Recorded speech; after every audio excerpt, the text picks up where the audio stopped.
Hello, everyone, and welcome to the Got Mental Health Podcast. I am your co-host, Rachel Cove. I am a multi-passionate entrepreneur, author, artist, mother, and certified recovery coach. I'm your co-host, Arthur Mogilevsky, entrepreneur, girl dad, animal activist, and owner of AM Healthcare, a premier substance abuse and mental health treatment program. With the collective experience of 21 years working in the mental health field, we are excited to bring to you a safe and fun place to talk all things mental health.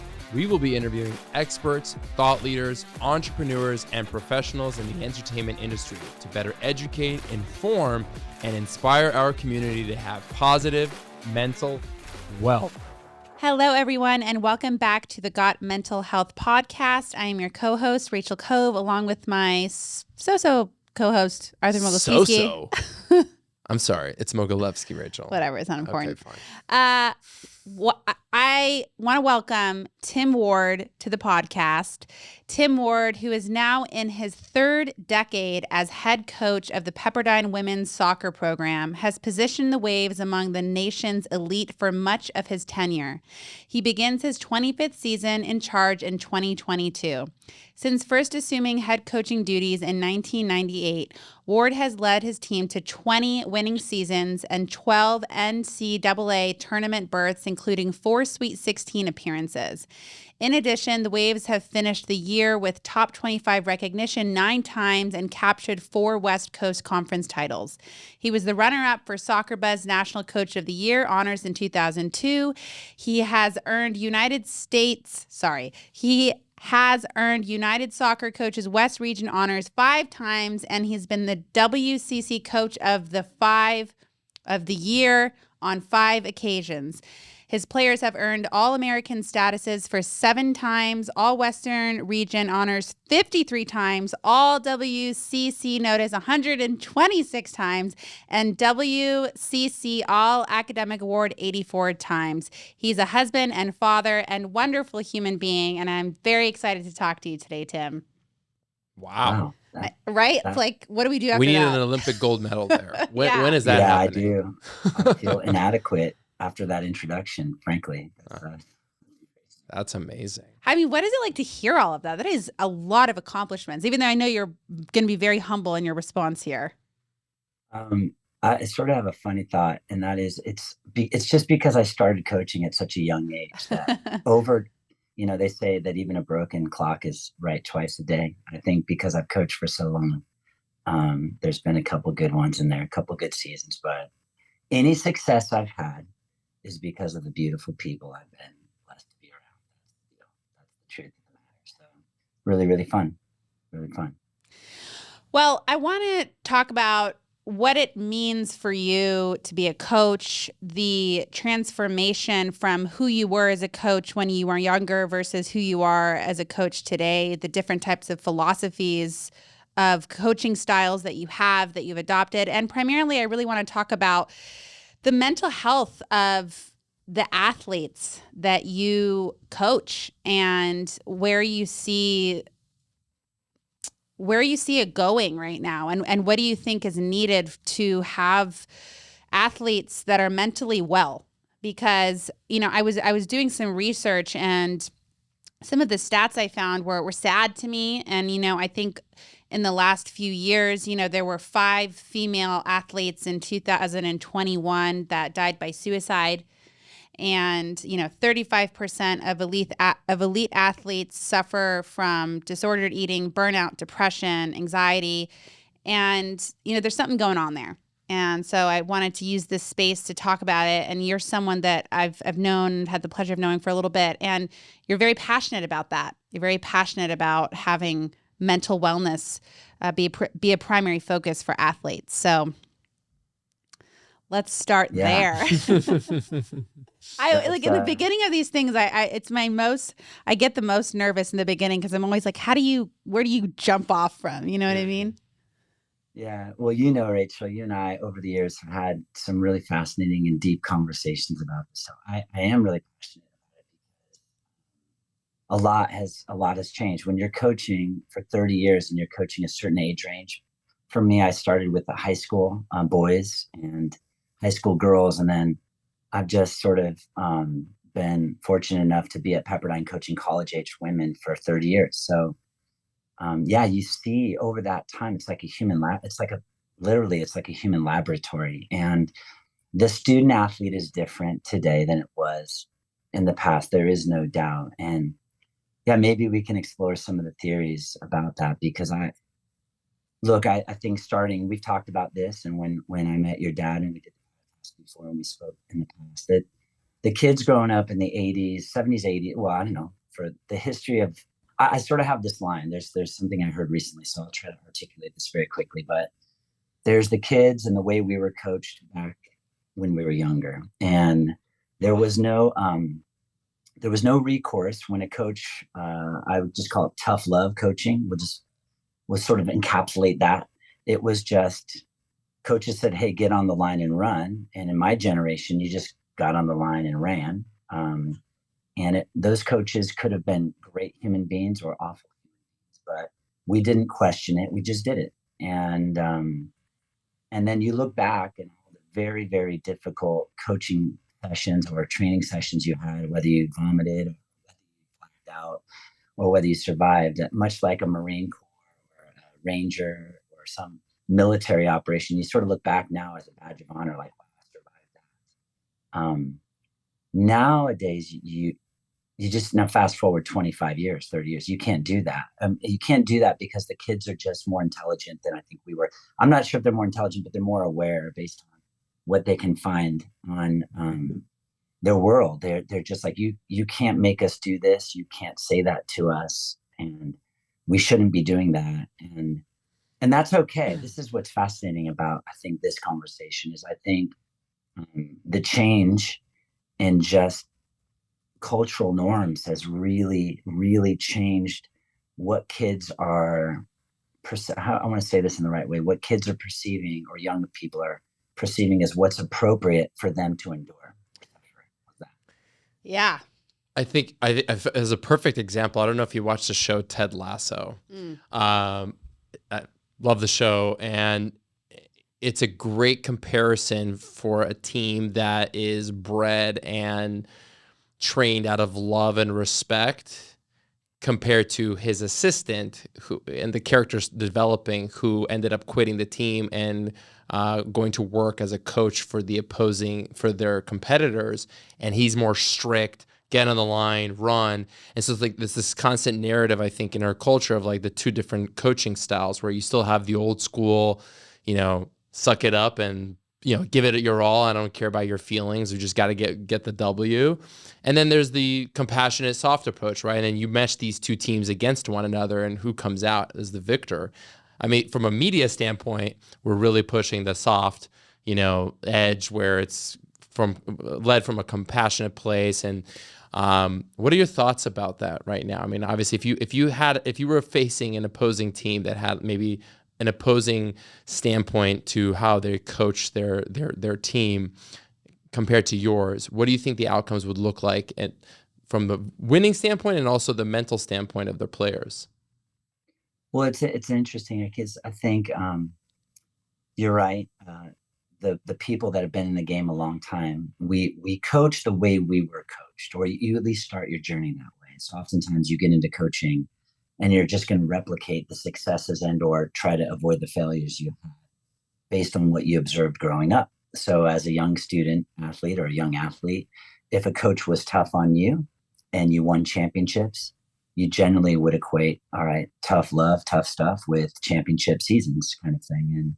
And now, and I think Rachel knows this, I think early on in my coaching career, it was all about tough, tough, tough, because it's sort of how I was bred. It was just sort of what I was raised in the 90s and 80s growing up. And then you realize, at some point you might win. We won some championships that way, but often there's a cost, and you have to start to analyze the cost of that and what the players you're coaching, how do they feel about it? And there was this change, and the line of demarcation for me personally was when in 2001, and my first child was born, Abby, and then in 2004, Nate was born, and then 2007, Charlotte was born. And so all of a sudden, you start realizing that the kids, boys or girls that you're coaching, they're someone's precious cargo.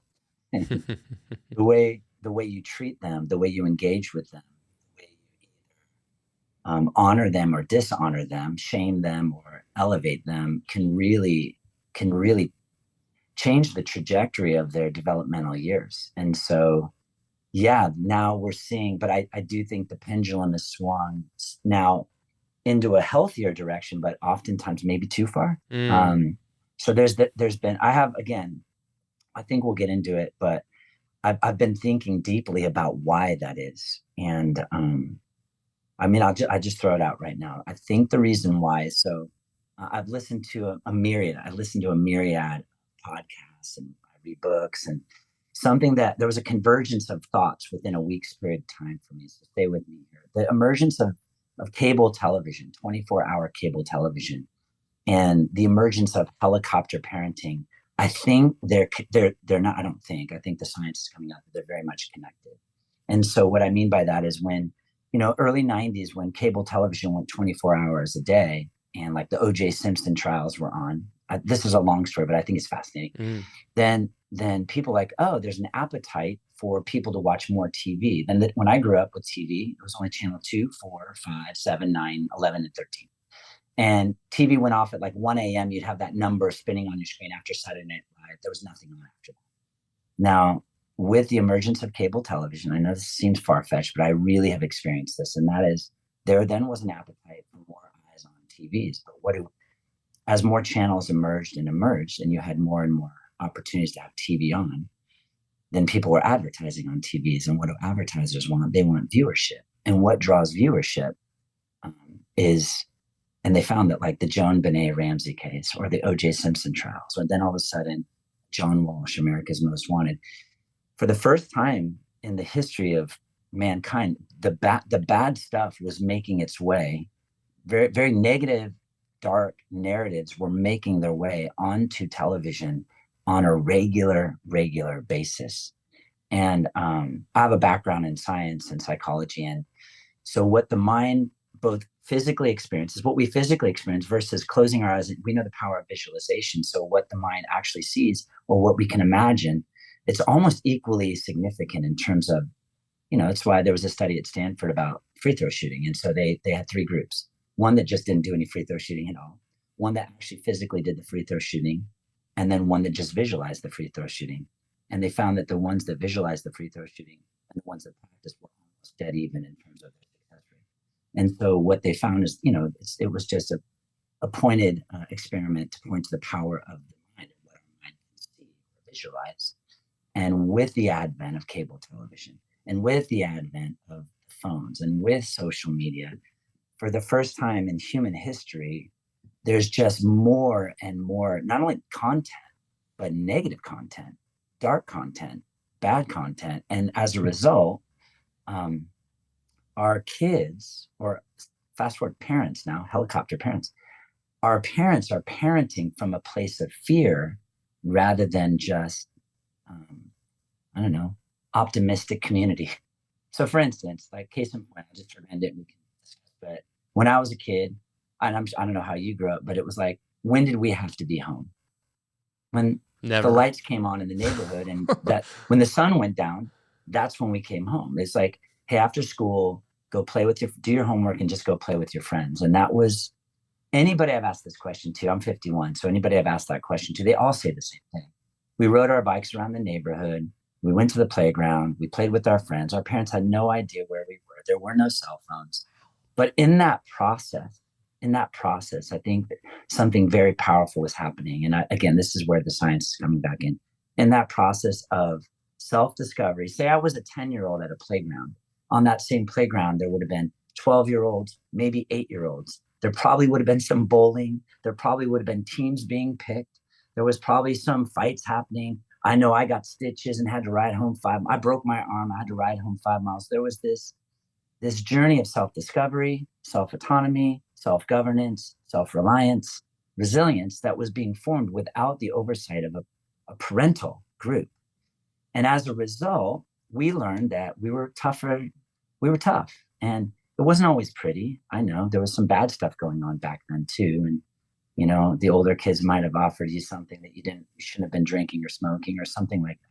Someone sharing a magazine or something you shouldn't have been looking at. But all in all, you sort of went through your teen years or your early years. And by the end of it, you realized you were pretty agile, pretty nimble, pretty flexible, pretty resilient, the ability to bounce back from down.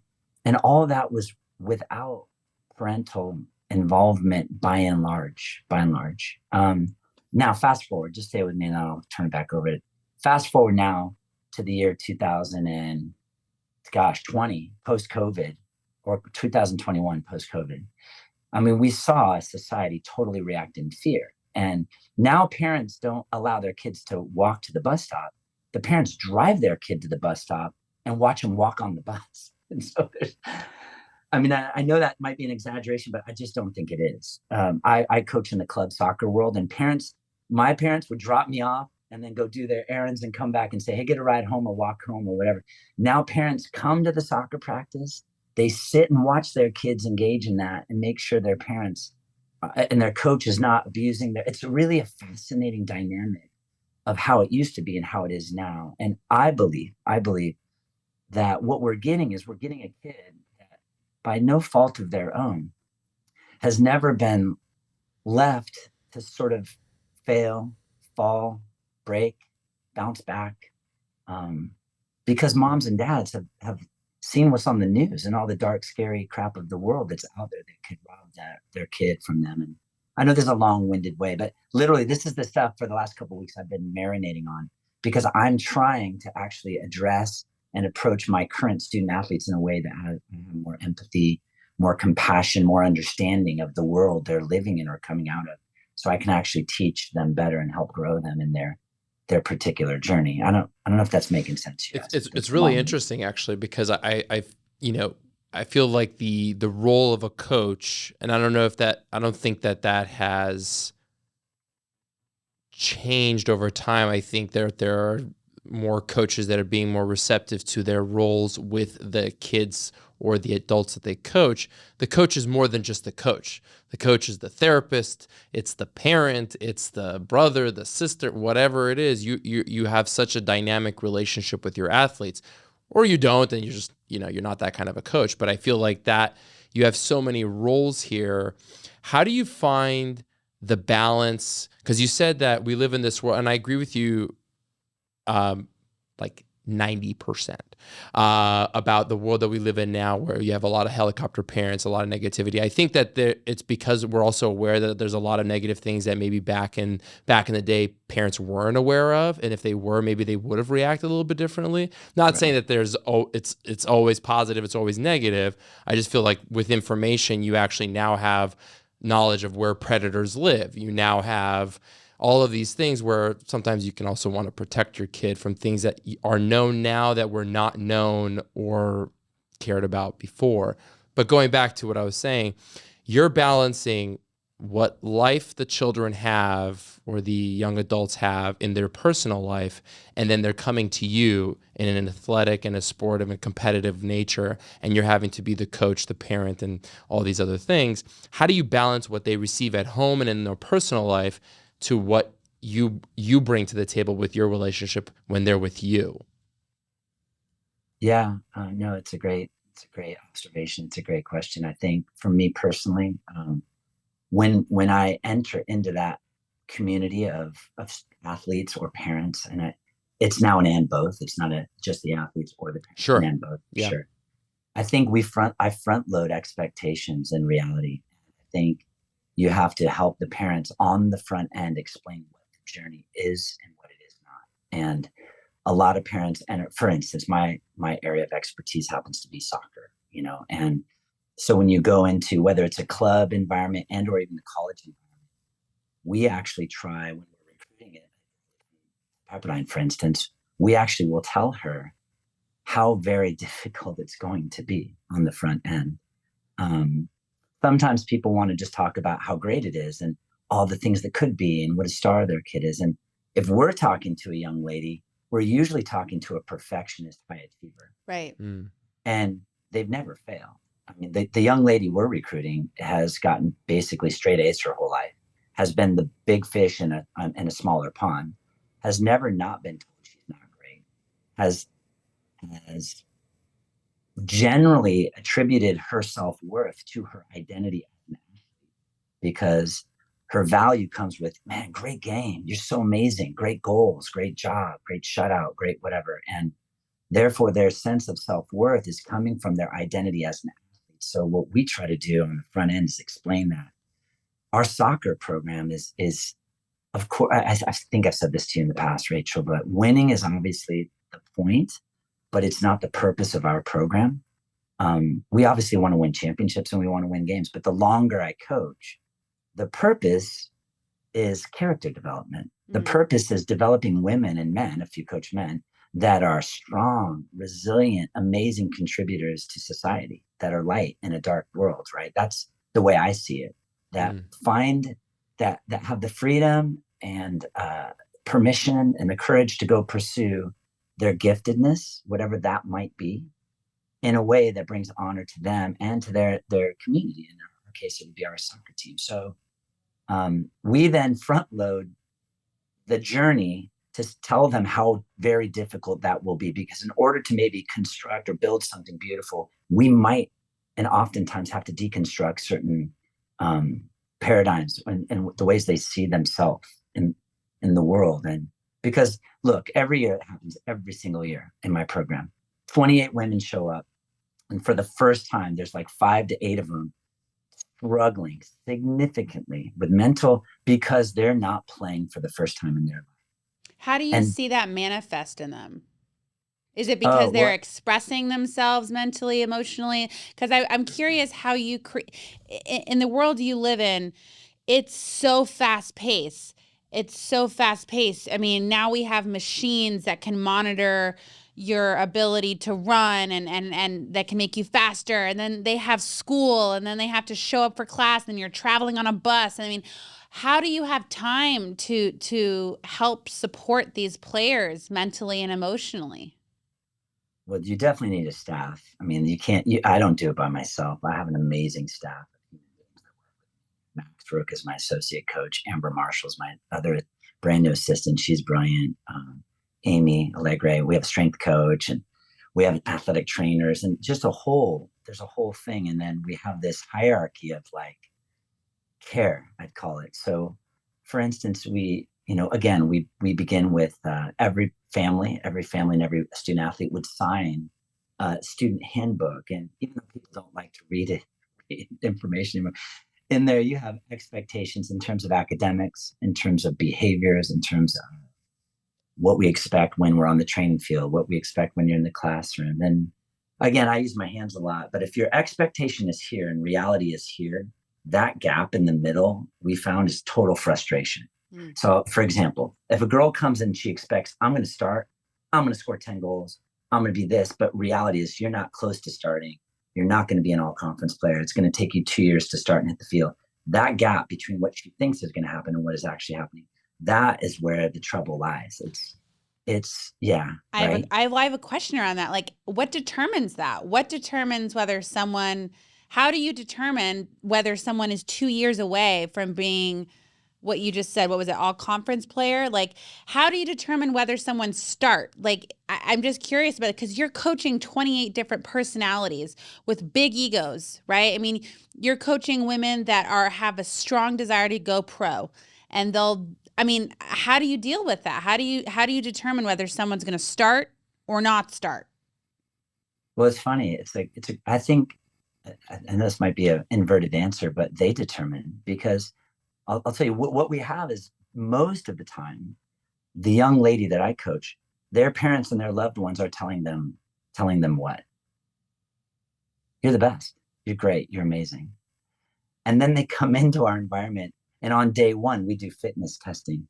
And so all of a sudden, the very first thing they find out is if they're as great and fit and as athletic and as awesome as everybody's been telling them their whole lives. Because, by the way, we tell them exactly what fitness tests we're doing. We tell them the distances, the times, we tell them the expectation. The question is, can they deliver? Can they manage their breathing? Can they manage the moment? and deliver. And very, very quickly, they, not us, determine whether or not they're worthy of, of being in the upper echelon, in the middle, or at the bottom. And then, so you have a physical assessment straight away. And we know, look, in the military, it's like we watch a lot of like military stuff. And so Navy SEALs, the hardest thing to get out of SEAL training is the underwater testing. And that means when they almost drown you. And really your body's totally capable of being under there with the air you have in your lungs. But it's the ability to control your mind, your heart from racing, and control your emotions in under duress. And some people just can't do it. The mental strain of that is just, people just panic and freak out and tap out. And because of the fear of drowning. And weirdly enough, I know it's a strange analogy, but it's the same way when it comes to running or the expectations of performing at a certain level for a Division I athlete that I'm working with, I think. And then I guess it could go, sorry. And then, so that's one assessment is physical. And then very quickly, you can do technical testing, whether it's juggling or dribbling or finishing. I mean, we have some very unique tests we can do, but then you put them in the game. You just literally put them in the game. And say someone sucked and they're running. Well, you could then put them out in the game, and then you see how they manage now as an 18-year-old freshman. But now in college, you're playing against 22-year-old women, oftentimes maybe fifth years, and it's different. And some girls in that moment, then they feel like, all right, I'm comfortable again, and they find their way, and then they shine. And other girls who have been told again that they're brilliant and great, and we're trying to recruit all great ones. All the girls in our program are great, but they might have been great in a smaller pond, and now all of a sudden they're in a bigger pond with bigger fish. And so therein lies the nuances of the difference between extraordinary, excellent, and good, right? There are different lines of demarcation for that. And 30 years, I can tell you very quickly who has the mentality, the technical ability, the speed, and the sharpness. It's very obvious to me who is a killer right away and who could be a killer but might take some polishing and time and stuff like that. So I have a two-part question, right? So what are the tools that you use, obviously beyond just your experience in determining the mental fortitude of a player? Because I feel like it's 90% mental, 10% physical, give or take percentages, right? I mean, if you're already at that level, you're physically there. You're just mentally, there might be something that's hindering you, right? Right. How do you make that assessment, right? Because I feel like as a coach and as part of the recruitment process, that's a huge part of your analysis of whether a player is a good fit for your program, right? So what are tools Correct. that you use? And I don't want to spill the secret so other coaches take it, but I feel like, listen, why not? Yeah, there's no secrets. Right. And then at the same time, the second part to that question is, what are some of the tools that you use to help guide that mental growth, right? Because like you said, everybody who wants to be part of your programs, they all want to be killers. They all want to be part of the Olympic team. They want to be professional players. They want to make a ton of money. They want to get sponsorships. They want to compete, yada, yada, yada, right? And that's with any sport. That's not just soccer. How do you manage one's mental health and growth through that program? Like, what are some of the tools that you use that you can share? Yeah, I mean, to answer the question, the first thing we do sort of is the physical tests tell us a lot about their mental state. So for instance, okay, say we're all on the same team, and the first day, and we get on the line, and we do this test called the MANU. Okay, it's pretty great. It's pretty ingenious, and it's just down the field 100 yards, and you just need a wristwatch in a football field, right? So 100 yards down and 100 yards back, and you have a minute to go down and back. But the way the test works is that 25 seconds down, 35 seconds back, 25 seconds down, 35 seconds back. You do that for 10 minutes, and then that's a warm up. I mean, I could do that right now. Coach Tim, 51, without any I could do that. Right? But then you get to rep 11, and it's 24 seconds down and 36 seconds back. And then you get to rep 12, and it's 23 seconds down, 37 seconds back. And then, and so on and so forth. It gets progressively faster down, and you get the extra second for recovery on the way back. It's still 200 yards, 100 down, 100 back. But now all of a sudden you start going faster and faster and faster. And once you get to rep 21, 22, 23, 24, 25, the test stops after 25 minutes of running. But those final reps are 15 seconds down, and 45 seconds back. Now, what's really fascinating about this particular test is that, soccer game's 90 minutes. This particular test, if you make it, is 25 minutes. So all the girls could play a 90-minute soccer game. But what you do start to find is when they start getting, it's the way they manage the anxiety of like, oh crap, I'm breathing hard. And you start to see very quickly who, when they're looking on the line left and right, so you're asking how we assess mentality, there's some people that would rather pass out and die than quit. And there's something happening in the interior of someone's mind where you do not want to be the first girl or guy to step out of that race. That's number one. And then the moment, so there's these little nuance. Again, we've done this for years. So you don't want to be the first person to drop out. And because you feel like you're in a team setting and the team is only as strong as its weakest link, we've heard, and everybody knows that. Nobody wants to be the first person. So then once the first person drops out, then guess what we're looking for? Who then has given themselves permission to drop out next? Because they're like, well, at least I'm not the first one to drop out, but I'm going to be in that. Now I can stop because I'm not the bottom, right? And I know that sounds weird, but it's a really important distinction because once the first girl drops out, the next wave of girls is almost equally as bad because now they've just said, all right, I wasn't the first, but I can't push through. All right. And then there's this middle part, like in the, everybody else. And then you're looking at who will fight to get to 25. So that's the other side of the spectrum. So very quickly you see who's dropped out, either because A, they didn't do their summer packet, which speaks to their mentality and their discipline. B, who steps out because somebody made it all right to quit and stop. There's a Rush song. I'm a huge Rush fan, but someone made surrender seem all right is a line from the song called The Pass. It's a great song. And anyways, I've always resonated with that line because somewhere along the line, someone makes surrender seem okay. Now, me personally, I'd rather die on a soccer field than surrender. I'm okay with losing, but like not until the whistle blows. Like I'm fighting until the death. Like that is just my nature. It's why I've coached for 30 years. It's so inherent in how I grew up. Youngest of 6 kids, single mom, had to fight for everything. That's my background. So it's the reason why I'm passionate about being resilient and being a fighter. So when I see women or guys that I'm coaching that aren't fighting, it bugs me. But I also know my goal is to try to help them find that strength that I think every person possesses. Right now, flip it on the high end side. You see very, very quickly the ones that make it to the end. There's got to be a mental fortitude, their DNA to get to the end of that particular fitness test, because it takes discipline, it takes belief, it takes emotional control. To get to the end of that thing, you've got to have certain things mastered, which then speaks to their strength, right? And there is a direct correlation.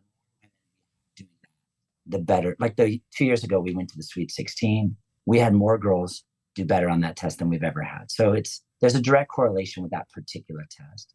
But now you said, how do you train it? The intentionality.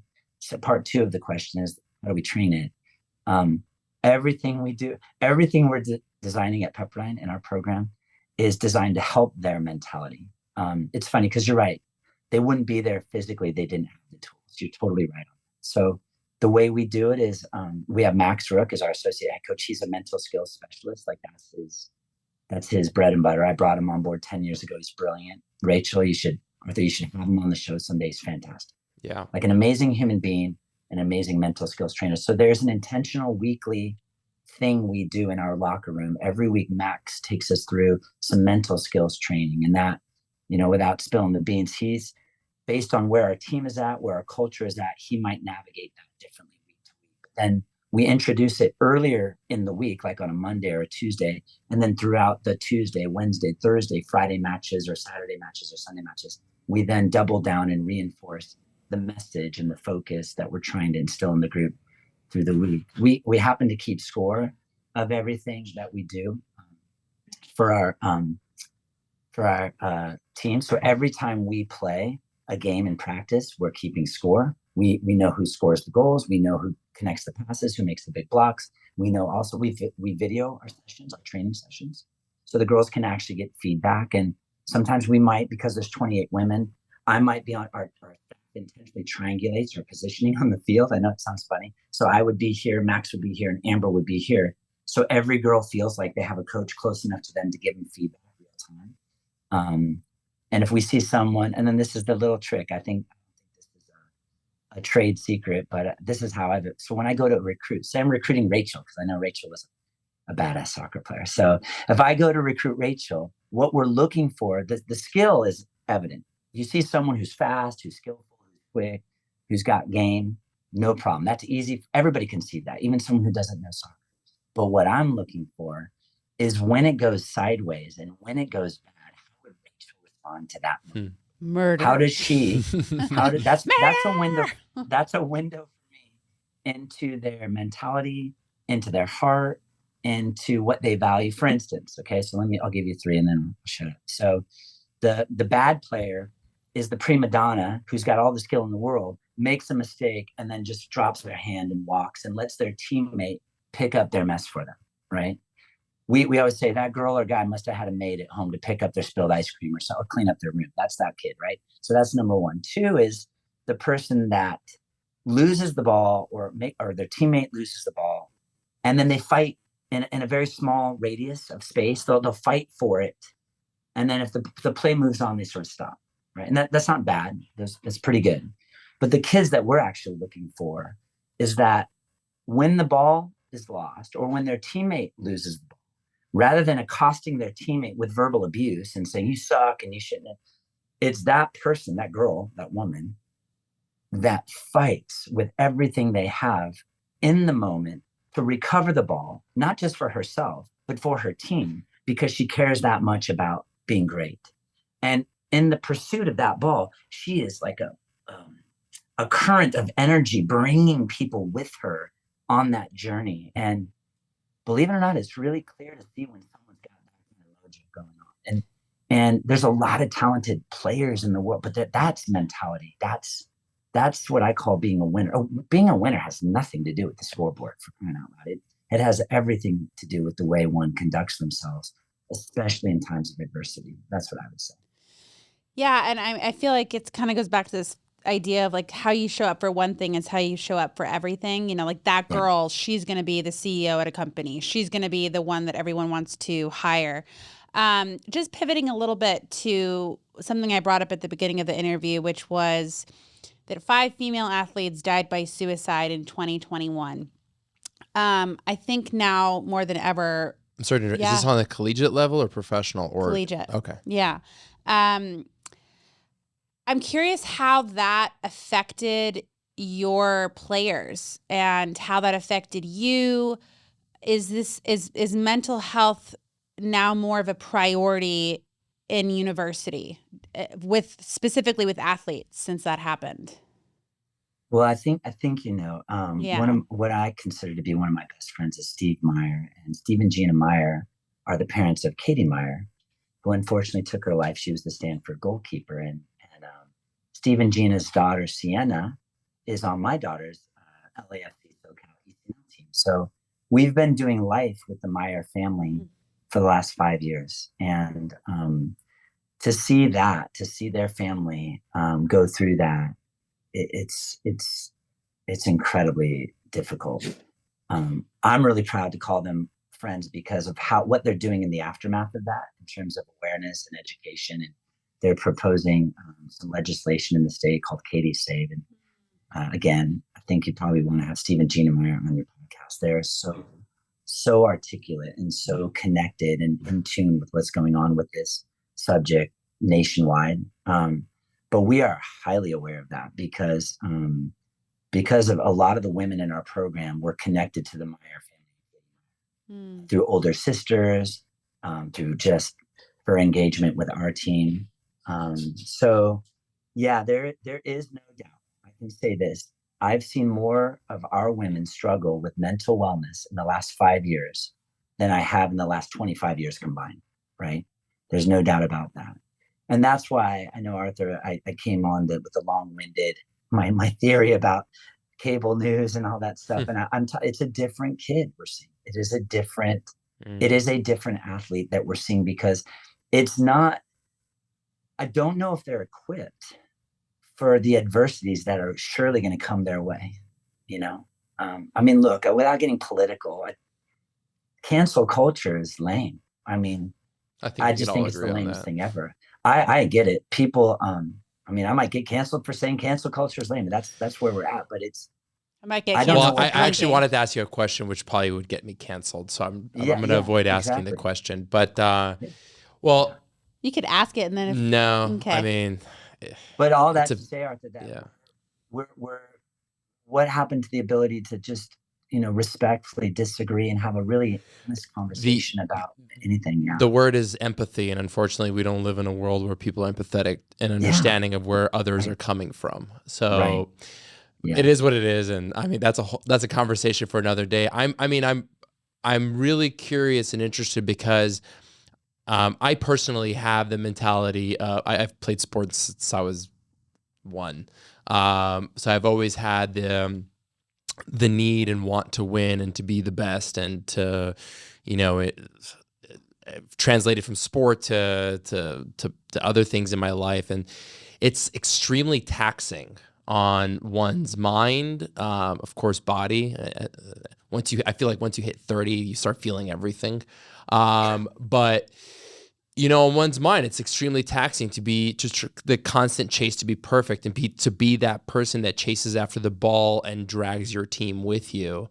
I personally had that experience in volleyball and dragged our team to a championship victory, being down a considerable amount of points. I'm not going to go into that, but so I understand that feeling, and so I'm really curious because when I played sport in a collegiate or high school level, there was no, like, you were revered for being that person, and you still think that you are and you should be, but like, what kind of support do players that are that type of mentality, like, what are they getting? Because those are the ones that are usually suffering. suffering tremendously, because if they don't win or they don't get that achievement that they're going after, that's hard on them because that's life or death in those moments, right? Or Right. a And million, like so nowadays, right? It's like it's millions of dollars on the line. Well, that's yeah, that's a whole nother It's story. crazy. I think, no, it's funny. I've spent a lifetime, and again, when I was a younger coach, there's two Coach Tim words. It was the early Coach Tim where I thought my worth and my value was based on outcomes. And what I have now spent the last 15 years of my life, again, since my kids were born, I realized that the outcome that we're desiring, winning, maybe say winning a championship or winning a game, is generally the result of a process that focuses on character development. Mm. And so I'll just say that again, like the outcome, we don't talk about outcomes anymore at my school, at Pepperdine. That's awesome. You will never hear Max, Amber, or myself say, we gotta win this game. We don't talk that way. We talk about, hey, let's focus on the things we can control. Let's focus on exactly what we've been training on. Let's focus on our mindset, our attitude. Let's stay positive. Let's be strong. Let's play for one another, and let's sacrifice. Be humble, but be strong. And let's battle. Let's breathe, battle, and believe is what we say. And you get out there and you focus on the journey, really, because when you get to be our age, when you get to be my age, it's I have some results that I really am proud of, but honestly, it's the way you do life with your teammates. And so, like I said, we're living in a culture that values outcomes. And I'm like, man, we need to value the journey a little bit more than the outcome. And I'm sure you've heard this, but there's two kinds of coaches. There's transactional coaches and there's transformational coaches. And transactional coaches are like, Rachel, Arthur, I'm giving you a scholarship. You better get me wins. I give you money, you get me wins. That's it. It's a business transaction. Yeah. Versus, we don't do that, by the way. We're like, look, if you come and play for us, it's going to be incredibly difficult. As a matter of fact, we might make you cry because we're going to push you places that you probably wouldn't push yourself, but we're going to do it in a way that honors you, respects you. And at the end, you're going to be able to look back and you will have grown as a woman of character. And as a result, it's something that we hope you'll be really proud of the rest of your life. The woman you become through our sport, is something that you're going to be able to treasure for the rest of your life. That's the business I'm in. And now I'm calling it a bit of resilience training. That's sort of my business. It's not even a soccer coach. Soccer's the vehicle, but I'm in the business of building resilience and training young men and women in terms of finding their higher purpose, pursuing excellence, developing character. And it's not to say that moms and dads haven't done that, but my job is to make sure on my watch that we're focusing on those things. And generally, all the stuff you read in my bio at the beginning, the irony is that the reason we might have had some success is because we're not focusing on the outcomes. We're focusing on. I feel like it's a balance again, because I don't want to do anything unless I know I'm the best. I don't want to do anything unless I know I'm going to win. I don't want to join any type of class unless I know I'm the best. And I know that's who I am. And on some level, it helps me in a lot of ways. But then it's also this surrender of like letting go and knowing that the character that's being built in the pursuit of winning is what I need to focus on. Right. So I think it's helpful because I think you're the same way. Yeah. I mean, I have the same relationship around money, and we've had this conversation. Yeah. Like, I'm not chasing money. I'm just chasing what I love to do and the excitement that I have and being the best at it, and the money will come. The victories for you will come if you focus on the thing that's going to get you there, without having to just constantly say like, we need to win, we need to score 20 goals, right? It's going to come if you just focus on that process and creating that resiliency. So I agree with you 100%. That translates to real life as well. And again, the proof is in the pudding. I mean, you heard the man's resume. I mean, there's so many awards and victories that you can't dispute that. And every time I hear a professional athlete, or forget about even sports, just in general in life, anytime they speak of a mentor or somebody in their life that was impactful, it wasn't the person that grilled them to get them 30 goals or score 100 points. It was that coach, it was that mentor, it was that person in their life that took the time and appreciated who they were, spent the time communicating with them, honing in on their specialty, like really just was a feel-good story. Those are the stories you hear about. You don't hear about the coach that whipped them with a belt to win. No, there's a pretty famous, there's a Brett Ledbetter is a sports psychologist, and he works across all sporting disciplines. And he's a really, really talented guy. And he shares a story, and he says, he's done this multiple times, but you take a group of like 100 athletes, and you have two walls. They're sitting in the middle of the room, and you're like, all right, I'm going to give you a sticky note, and I want you to think about the most impactful coach you've ever had. And what was it about him or her that was impactful in your life? And they write it down. And then you say, all right, you have it written down. Now, on this wall over to the left, if any of that had to do with the X's and O's of coaching, go stick your yellow note over there. And if on that wall over there, it had to do with how they made you feel in terms of supporting you in your journey, put your sticky note over there. And 99.9% of the kids are putting the walls. I mean, there's sticky notes on the wall with not the X and O's. Well, it's not the X and O's. It's not, they taught me to dribble the ball better, or volleyball, to pass it better, or just kill it, or whatever. It's not that. It's always about the person that the coach helped them become. And it's a great reminder for me, because trust me, I love getting caught up in the X's and O's. I mean, I love it. I love the tactics of my sport. I love it's always evolving. It's a global game. It's the beautiful game. It's played all around the planet. It's the most participated sport on the globe, but so I could get lost in the weeds and the X's and O's, but I'm reminded that the women I coach and the boys that I coached in the past, they're not robots, they're human beings. And in order to move them into a direction to them to sort of achieve their best level of themselves, to be the best version of themselves, I actually need to know who they are as a human being. I need to know their struggles, their hopes, their fears. And so you asked before, how do we do that? Time. It takes intentionality. That's why it takes 2 years. What? It does. That's why it takes 2 years to get to the level that you mentioned. Why does it take 2 years? But where do you find that time? Because these clients, Jesus, these players are waking up 4 or 5 in the morning, going to the gym, working out, going to class, getting straight A's. And I want all players to have one therapy session a week. Like, is that even possible with their traveling? I mean, do you encourage that? Do you encourage them to get outside support? Do you encourage them to talk honestly about how they're feeling? Because high achievers, they never look like they're struggling, and yet they're the ones that are hurting themselves. Oh, agreed. So 100%. How do you catch it? We're really proud. Like, so at Pepperdine, we have 2 full-time therapists for our athletes only. That's amazing. Amazing. Yeah, we were on the forefront of that. Really cool. One of our therapist left recently, Alex Fishing. He went to go work with the Olympic organizing committee. He's brilliant, but we have it again.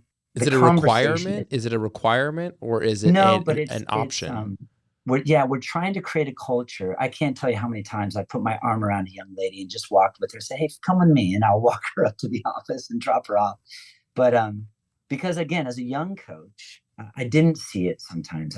But again, back then in the old days, people would suffer silently, Yeah. But now, because people are talking about mental wellness and mental health a lot more than they ever have, it's a good thing. It's a good thing. It's also a scary thing because, again, I'm not trying to be controversial, but I don't think taking one's life when I was a kid was ever even an option. It wasn't even part of the menu where I grew up. It was never part of the narrative from where I grew up. Like if life sucked and life was crappy, it was just sucked and crappy. The problem is that I wish I would have got help when I was younger. It would help me a lot. But now the fact that it's even an option for our kids, it saddens me. Like it shouldn't be an option. I understand that people go to really dark places, and so yes, to answer the question, yes, yes, yes, we will advocate mental wellness above all things. We have taken people out of the sport they love to just say, listen, right now, you know what's more important? You are more important than your sport. You are actually more important than your grades. Like at Does the the end of this school journey, support you're that going to from get your a? degree. I'm sorry to Yeah, interrupt you. Does the school support that from a scholarship standpoint? Like, what they happens in do. these They do. situations? Okay, Oh, I'm it's really amazing. proud to say I work at a that's place where we awesome. get it. Yeah. And by the way, um, yeah, some schools don't because listen, Max will always say this. The gentleman I work with, he's brilliant. But whatever you put at the top of your pyramid everything under that supports that. So if winning championships is the only thing at the top of your pyramid, then slashing the legs and taking I mean, literally not supporting student athletes who aren't performing and helping you get to the top of your pyramid, that would be perfectly acceptable at that institution because you're like, look, I gave you scholarship money. I don't care what you're going through privately, but you're not helping me win. Get out of here, right? There's that. That's very old school, but it's very prevalent right now because if a school's reputation and identity is based to all their alumni and all their boosters and all their donors, hey, we win championships here. That's why you should support us. And that's why, money is driving all these changes in collegiate athletic conference. It's crazy how much money is in collegiate athletics. It's insane, actually. I love So, that you brought that up because I want to divert the conversation to NCAA and collegiate athletes now having the ability to make money with sponsorships and being and argument can be made one way or the other, right? And what colleges how they've profited for years, and again, arguments can be made on both sides. I'd love to get your take on where that stands for you and your athletes, and how you think that impacts a growing young mind who's still developing and doesn't truly understand money and fame, and now is going to be easily exposed to that world. Especially, yeah. I mean, you're a head coach for a prominent, well-established university. This isn't some, small local place. It's Pepperdine University. So how is it affecting you guys and your players and all that kind of stuff? Well, I think in women's soccer, it's emerging.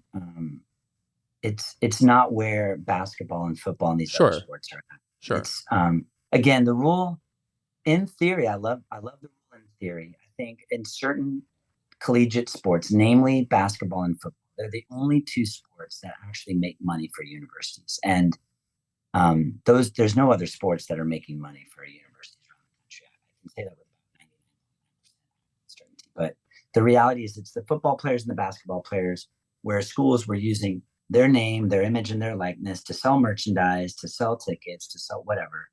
And I believe that those young men and women should have been compensated reasonably for that. And then also on the flip side is that if, say, Rachel, you're a soccer player at Pepperdine and you have an opportunity to model for Adidas or Nike or something, you should have that opportunity. In the past, they couldn't really do that stuff because you were an amateur, right? So the rule in that regard is a good thing because it allows Sure. opportunities for people to use their skill set and to make money doing it, which is awesome. The dark side of it is that it's it's become a culture of what can I get, a meism versus weism, right? Like, what can I get from me, and what's your school going to do for me? Mm. And I just think that's totally Are you against the seeing whole that a idea of lot it. right now? Are you seeing that more so than you had in the past when you're Well, I think recruiting? what's happening, yeah, I think even in our sport, I've talked to some of the coaches of some of the, I'd like to believe we're generally in the top 10, top 25 conversation every year. But some of my colleagues, especially in the big football conferences, when they go after recruits, the recruits and their families are like, so say, hey, I've got a full ride for you. And these recruits are saying, and what else can you do That's for me? crazy. Did you see Air? No, I have not seen it yet. Oh, I've not. sorry. I won't. Never mind. That's okay. But I know the premise of this. You Yeah. can say it.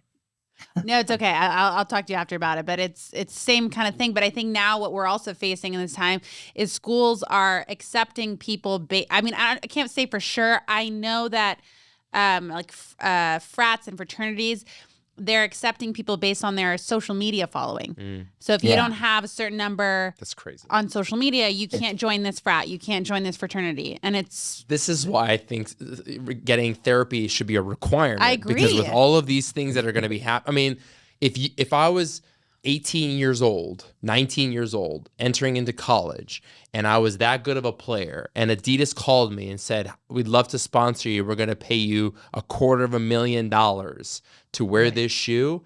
I would, oh yeah, sure, why not? And I'm Right. gonna go spend it Right. on drugs and partying Right. and all these other fun things. I don't know how to manage my money, and I was rebellious against my parents. So I'm not gonna let them manage it. So it's like, so you're just creating on one. That's why I really wanted to get your take on it because you're at the forefront of this, and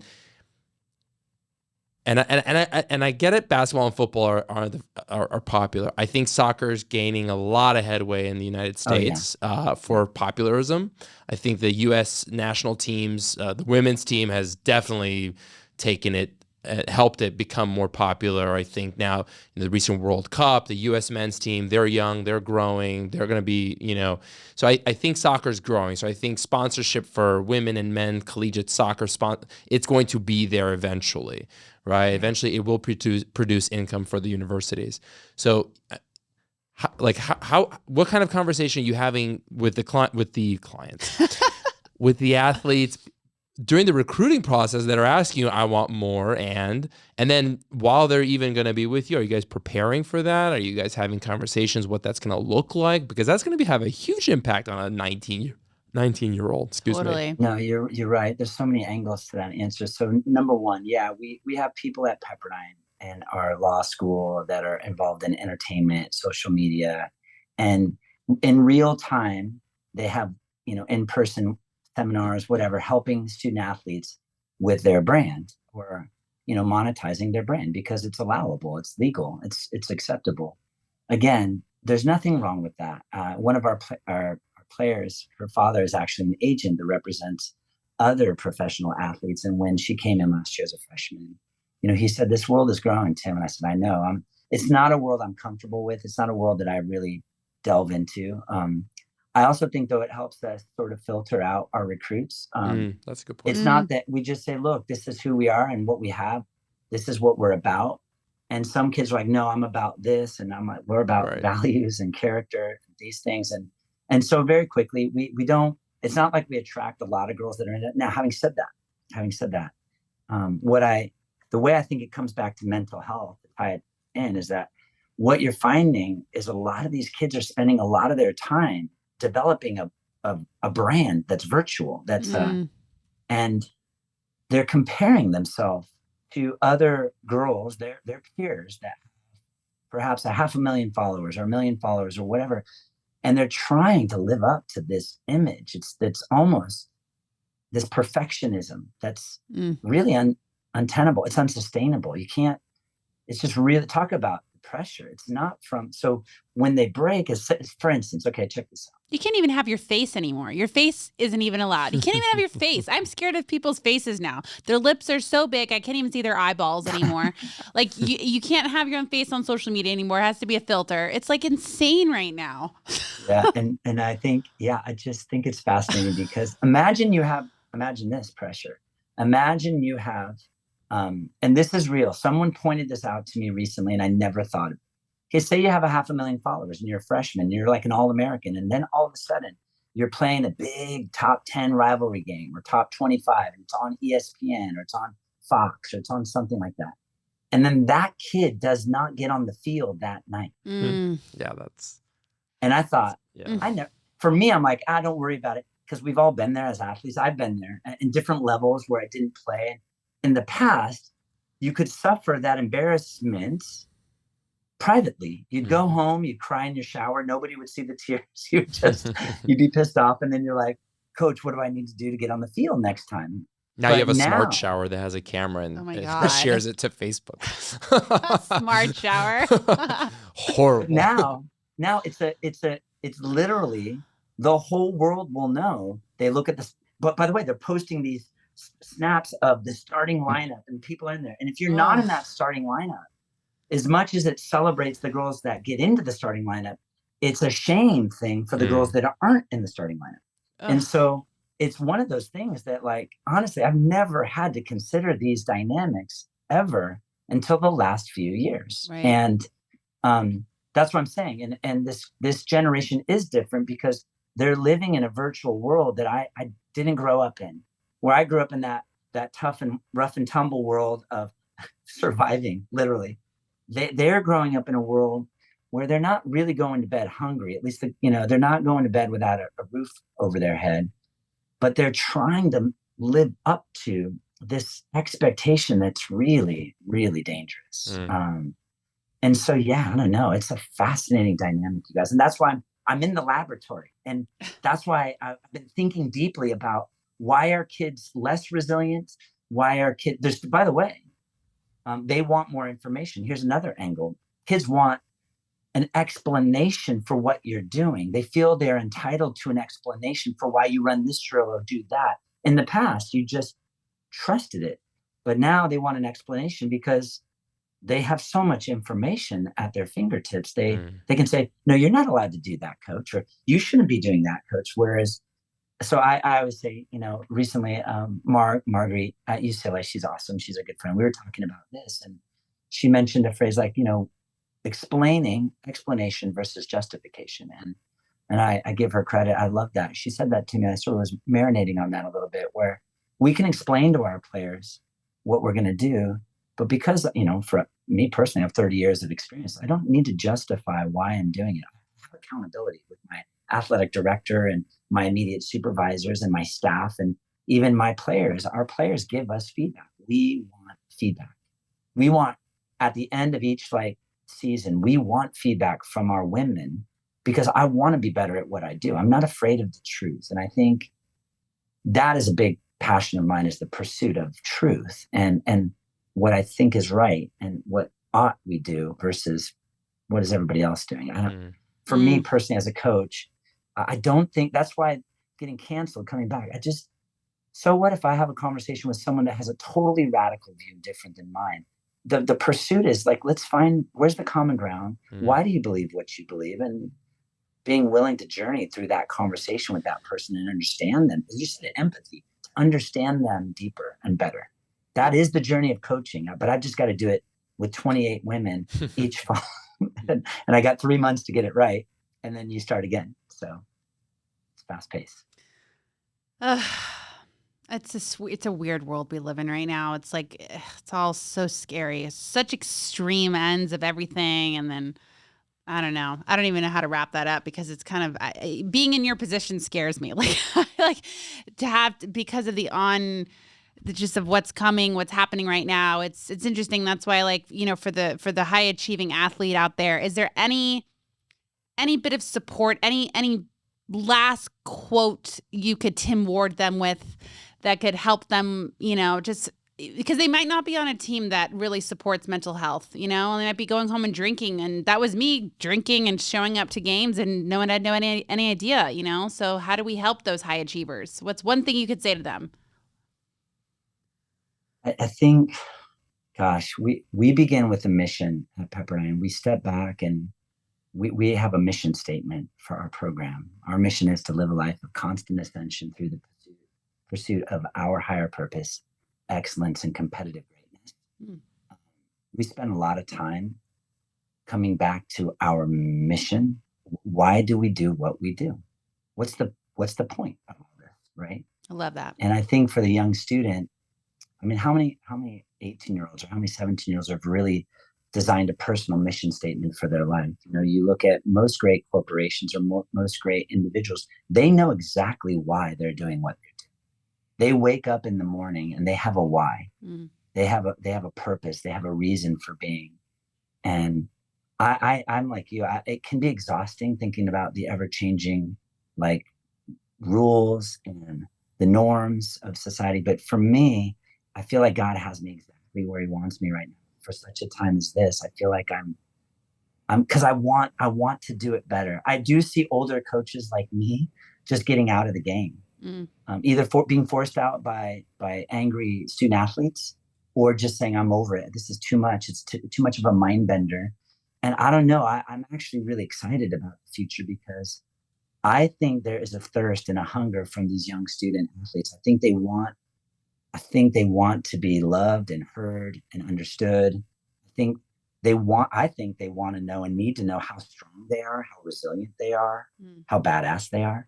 I just sometimes don't think I don't think they've been allowed to fail or been in an environment where they're allowed to fail safely. As we said before, we like to call we fail forward. Failure is fertilizer. It helps us grow. And we try to create an environment where they get to fail often, but it's beautiful. Like, because they quote unquote fail, they're successful because they find out their boundaries, their limits, what they're capable of, what they're not capable of. And they're way more self-aware by the time they come out, for sure. And so I guess if I was to give any advice to a young person, it's like, don't be afraid of failing. It's okay. Failing doesn't define you. It refines you. Oh, that's beautiful. Failure is fertilizer. It helps you grow. I'm going to take that with me. Thank you, Tim. Tim, thank you. It's always an honor to talk to you. I wish you were my soccer coach for my whole life. Thanks, Tim. And to everyone who's listening, please take care of your mental health today. Please do one thing that can help better your mental health, whether that's seeing a therapist, talking to a coach, calling Tim, whatever that is. We always appreciate your support on this podcast. We see your comments. Thank you for everything that you are saying, and it's an honor to help support you guys, truly. Thank you, Arthur Mugleski, for being the best co-host ever. Rachel, thank you very much. And we'll see you guys next week.